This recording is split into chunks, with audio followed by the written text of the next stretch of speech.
अगर आपसे पूछा जाए कि हमारे सौर मंडल में सबसे ज्यादा जियोलॉजिकली एक्टिव सतही ऑब्जेक्ट कौन सा है, तो मुमकिन है आप में से ज्यादातर का वोट पृथ्वी या वीनस को ही जाएगा। लेकिन यह दोनों ही ग्रह उस ऑब्जेक्ट के आसपास भी नहीं हैं, जिसके बारे में हम आज इस वीडियो में बात करने जा रहे हैं। सौर मंडल का सबसे ज्यादा जियोलॉजिकली एक्टिव ऑब्जेक्ट हमारी पृथ्वी से सबसे करीबी दूरी पर 62 करोड़ 83 लाख किलोमीटर दूर मौजूद है। ये ऑब्जेक्ट है जुपिटर के 4 सबसे बड़े चंद्रमाओं में से सबसे पहला चांद आयो, जो इन 4 बड़े गैलीलियन मून्स में से दूसरा सबसे छोटा चांद भी है। इस चांद की खोज एक इटालियन एस्ट्रोनॉमर, फिजिसिस्ट और इंजीनियर गैलीलियो गैलीली द्वारा 7 जनवरी 1610 को हुई थी। आइए आज जानते हैं सौर मंडल के सबसे ज्यादा जियोलॉजिकली एक्टिव ऑब्जेक्ट से जुड़े 10 ऐसे अनसुने फैक्ट्स जो शायद आपको हैरान कर देंगे। तो मेरे साथ अभी इस वीडियो को लाइक करते हुए आखिर तक बने रहिएगा।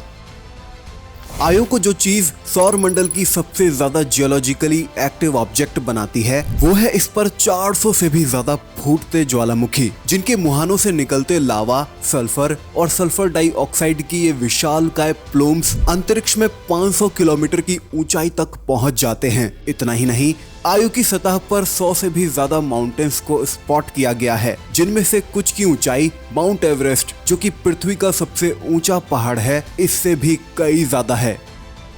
अब सवाल आता है कि एक चांद होते हुए ये इतना एक्टिव क्यों है? क्या वजह है जिस वजह से आयो पर इतने ज्वालामुखी फूट रहे हैं? वेल, तो इसकी सबसे बड़ी वजह जुपिटर है। अब क्योंकि आयो जुपिटर के सबसे करीब है, जुपिटर के सबसे ऊपरी बादलों से आयो की औसतन दूरी महज 3,50,000 किलोमीटर है। ये बहुत करीबी दूरी है। यही वजह है कि जुपिटर जैसे विशालकाय ग्रह का भयंकर गुरुत्वाकर्षण बल इसे लगातार अपनी ओर खींचता रहता है। इस लगातार पड़ते खिंचाव से आयो चांद के आकार में लगातार बदलाव होता रहता है। यहाँ तक कि जुपिटर ही नहीं, आयो के बाद जुपिटर का दूसरा चांद यूरोपा भी आयो पर खिंचाव पैदा करता रहता है। इन दोनों ही पिंडों का लगातार पड़ता टाइडल फोर्स आयो के इंटीरियर में फ्रिक्शन पैदा करते हुए लगातार इसको गर्म करता रहता है। ये टाइडल फोर्सेस इतनी ताकतवर होती हैं कि आयो की सतह से इस खिंचाव के चलते जो उभार उठता और गिरता है, इसमें फर्क 330 फीट तक का आ जाता है। यही वजह है कि दोनों पिंडों के बीच पिसता हुआ आयो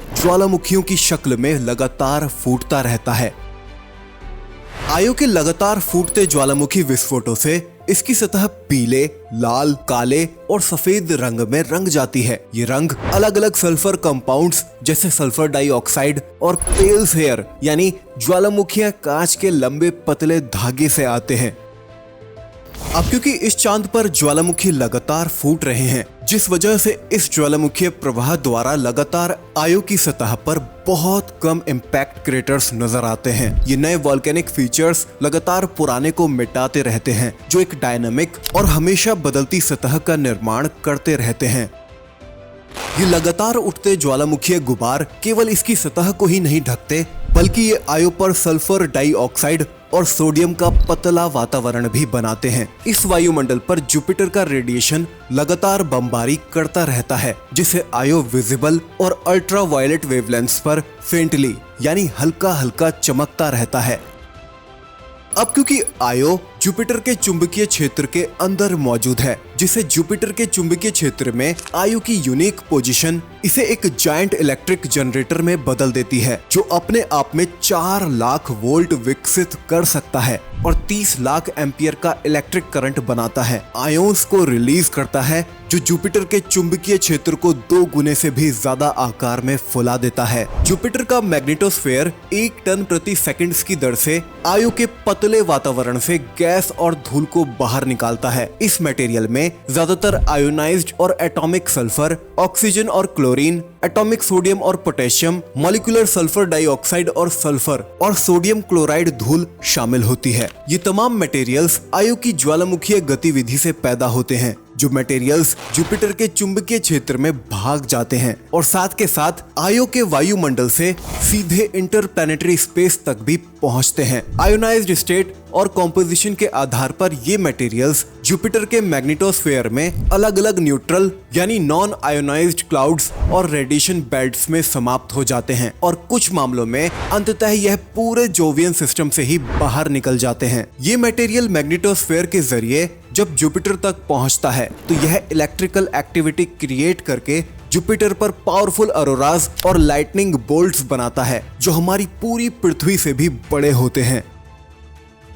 वॉल्केनिक एक्टिविटी के बावजूद आयो की सतह एक बेहद ठंडी जगह है। यहाँ औसतन तापमान -140 डिग्री सेल्सियस के आसपास रहता है। यह एक बेहद बेजान जगह है। सतह पर तरल पानी की कमी के कारण यहाँ जीवन होना संभव नहीं है, कम से कम वैसा तो नहीं जैसा हम जानते हैं।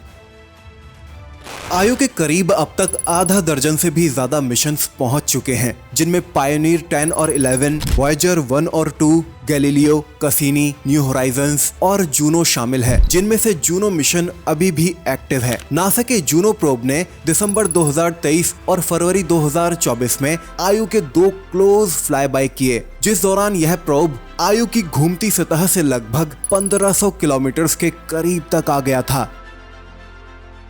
जूनो ने 9 अप्रैल 2024 को पहली बार आयो के साउथ पोलर रीजन की इमेज ली। इस दौरान ये प्रोब अपनी 60वीं उड़ान पर था। क्या आप जानते हैं आयो पर लॉकी पटेरा नामक एक एक्टिव लावा लेक मौजूद है। इसका फैलाव 202 किलोमीटर जितना तक है।